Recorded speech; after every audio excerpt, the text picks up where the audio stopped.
Esther chapter 7. So the king and Haman went to Queen Esther's banquet. On this second occasion, while they were drinking wine, the king again said to Esther, "Tell me what you want, Queen Esther. What is your request? I will give it to you, even if it is half the kingdom." Queen Esther replied, "If I have found favor with the king, and if it pleases the king to grant my request, I ask that my life and the lives of my people will be spared. For my people and I have been sold to those who would kill, slaughter, and annihilate us. If we had merely been sold as slaves, I would remain quiet, for that would be too trivial a matter to warrant disturbing the king." "Who would do such a thing?" King Xerxes demanded. "Who would be so presumptuous as to touch you?" Esther replied, "This wicked Haman is our adversary and our enemy." Haman grew pale with fright before the king and queen. Then the king jumped to his feet in a rage and went out into the palace garden. Haman, however, stayed behind to plead for his life with Queen Esther, for he knew that the king intended to kill him. In despair, he fell on the couch where Queen Esther was reclining, just as the king was returning from the palace garden. The king exclaimed, "Will he even assault the queen right here in the palace before my very eyes?"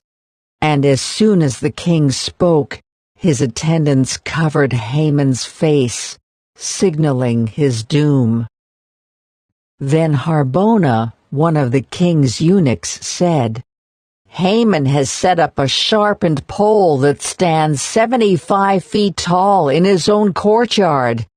He intended to use it to impale Mordecai, the man who saved the king from assassination."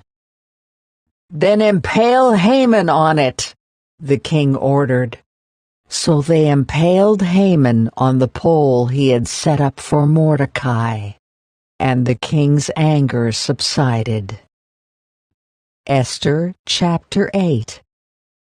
On that same day, King Xerxes gave the property of Haman, the enemy of the Jews, to Queen Esther.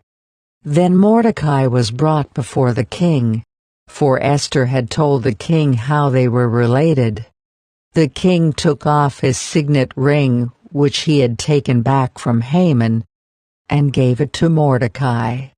And Esther appointed Mordecai to be in charge of Haman's property.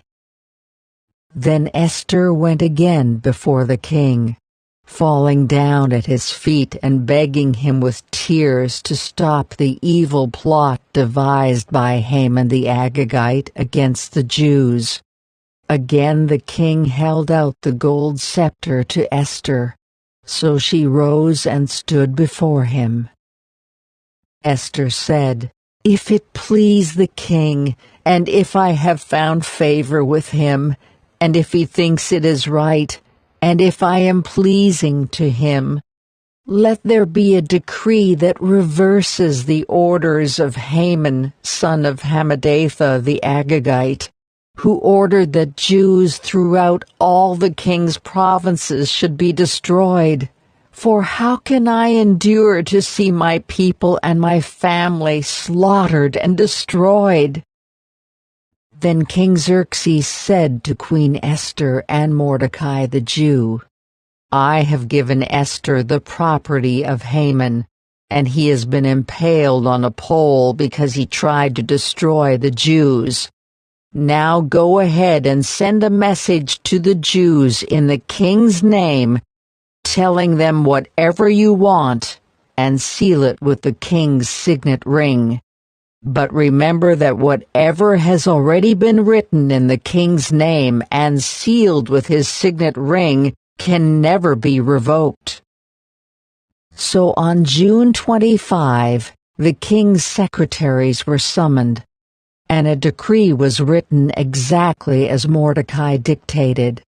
It was sent to the Jews and to the highest officers, the governors, and the nobles of all the 127 provinces stretching from India to Ethiopia.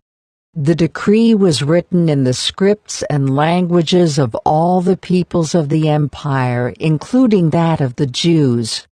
The decree was written in the name of King Xerxes, and sealed with the king's signet ring. Mordecai sent the dispatches by swift messengers, who rode fast horses especially bred for the king's service. The king's decree gave the Jews in every city authority to unite to defend their lives. They were allowed to kill, slaughter, and annihilate anyone of any nationality or province who might attack them or their children and wives, and to take the property of their enemies. The day chosen for this event throughout all the provinces of King Xerxes was March 7 of the next year. A copy of this decree was to be issued as law in every province and proclaimed to all peoples, so that the Jews would be ready to take revenge on their enemies on the appointed day. So urged on by the king's command, the messengers rode out swiftly on fast horses bred for the king's service. The same decree was also proclaimed in the fortress of Susa. Then Mordecai left the king's presence, wearing the royal robe of blue and white, the great crown of gold, and an outer cloak of fine linen and purple. And the people of Susa celebrated the new decree. The Jews were filled with joy and gladness and were honored everywhere. In every province and city, wherever the king's decree arrived, the Jews rejoiced and had a great celebration and declared a public festival and holiday. And many of the people of the land became Jews themselves, for they feared what the Jews might do to them.